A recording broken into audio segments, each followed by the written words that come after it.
बहुत ऊंचे ऊंचे पहाड़ों के बीच बसा था विस्परिंग फॉल्स का वैली। यहां से एक छोटी सी नदी बहती थी।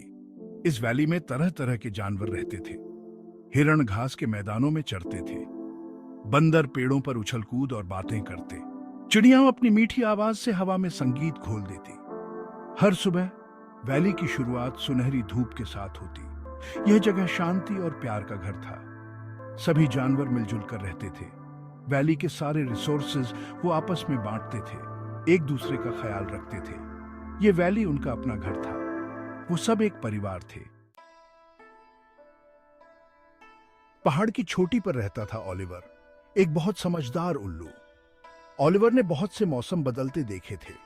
उसकी आंखें भले ही बूढ़ी हो गई थीं, लेकिन उनमें अभी भी एक अलग ही चमक थी। उसने वैली में जीवन को करीब से देखा था। वो कुदरत के नियमों को समझता था। अक्सर जानवर उससे सलाह मांगने आते थे। उन्हें उसकी समझदारी और फैसलों पर भरोसा था। ओलिवर हमेशा सबकी बात ध्यान से सुनता था। वो हमेशा सबकी मदद के लिए तैयार रहता था। वो वैली का सच्चा रक्षक था। एक साल बारिश ही नहीं हुई। आसमान साफ था, बारिश के बादल दिखे ही नहीं। जो नदी कभी उफान पर होती थी, अब उसमें बस थोड़ा सा पानी रह गया था। हरी भरी घाटी सूखने लगी। जानवर परेशान हो गए। वैली में बहुत बड़ा सूखा पड़ गया। पानी और घास की कमी से मैं कमजोर हो रही हूँ। मुझे ओलिवर से सलाह लेनी चाहिए। वो हमें इन मुश्किल समय में रास्ता दिखाएगा। लूना ओलिवर के पेड़ पर पहुंची। उसका दिल चिंता से भरा हुआ था। उसने वैली के जानवरों की परेशानी ओलिवर को बताई। ओलिवर ध्यान से सुनता रहा। उसकी आंखों में समझदारी की चमक थी। वैली मुसीबत में है ओलिवर, हमें समझ नहीं आ रहा क्या करें। घबराओ मत बच्ची, उसने धीरे से कहा। मुश्किल समय में अक्सर नए रास्ते खुलते हैं। हमें इस चुनौती का सामना मिलकर करना होगा। ओलिवर ने सुझाव दिया कि सभी जानवरों की एक सभा बुलाई जाए। उनका मानना था कि अगर वो सब मिलकर काम करें तो इसका कोई ना कोई हल जरूर निकलेगा।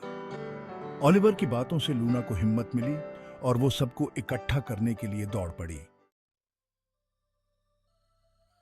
सभी जानवर बरगद के पेड़ के नीचे इकट्ठा हुए। सबने ध्यान से ओलिवर की बात सुनी। उन्होंने हमें याद दिलाया कि हमारी ताकत एकता में है। उन्होंने सुझाव दिया कि हम सब मिलकर खाने और पानी के नए स्रोत खोजें। बीवर, जो अपनी मेहनत के लिए जाने जाते हैं, उन्होंने तुरंत छोटे छोटे बांध बनाने की बात कही। उन्हें उम्मीद थी कि इससे बारिश का पानी छोटे छोटे तालाबों में इकट्ठा हो जाएगा। चिड़ियां जो बहुत दूर तक उड़ सकती थीं, उन्होंने फैसला लिया कि वो पानी के सोते खोजेंगी। हर जानवर मदद करने के लिए तैयार था। दिन हफ्तों में बदल गए और सूखा खत्म होने का नाम ही नहीं ले रहा था। लेकिन जानवरों ने उम्मीद नहीं हारी। वो खाने की तलाश में लगे रहे। उनका हौसला बना हुआ था। एक दिन जब मैं खाना ढूंढ रही थी तो मुझे बेरी की झाड़ियां मिली जिन पर पकी हुई रसीली बेरी लगी थी। मैंने ऐसी बेरी पहले कभी नहीं देखी थी।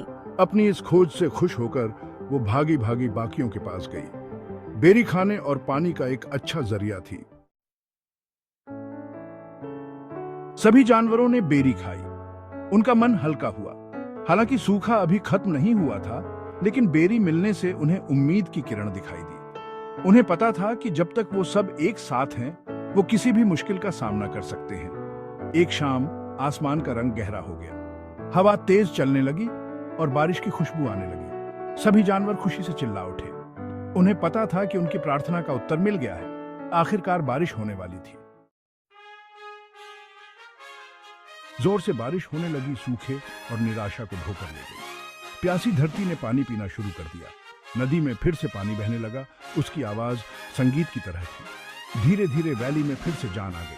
पेड़ धीरे धीरे हिल रहे थे। उनके पत्ते हरे भरे हो गए थे। रंग बिरंगे फूल खिले हुए थे। हवा में चिड़ियों की आवाज गूंज रही थी। वैली फिर से हरी भरी हो गई थी, पहले से कहीं ज्यादा खूबसूरत। सभी जानवर एक बार फिर बरगद के पेड़ के नीचे इकट्ठा हुए। उन्होंने अपने चारों ओर अपने नए सिरे से हरे भरे घर को देखा। उन्होंने सूखे का सामना एक साथ किया था और इससे और भी मजबूत बनकर उभरे थे। उन्होंने एकता का असली मतलब समझा था। इस अनुभव ने हमें एक बहुमूल्य सबक सिखाया है। जब हम एक साथ खड़े होते हैं तो हम किसी भी बाधा को पार कर सकते हैं। सूखा विस्परिंग फॉल्स वैली के जानवरों के लिए एक मुश्किल समय था, लेकिन यह सीखने का भी एक बड़ा समय था।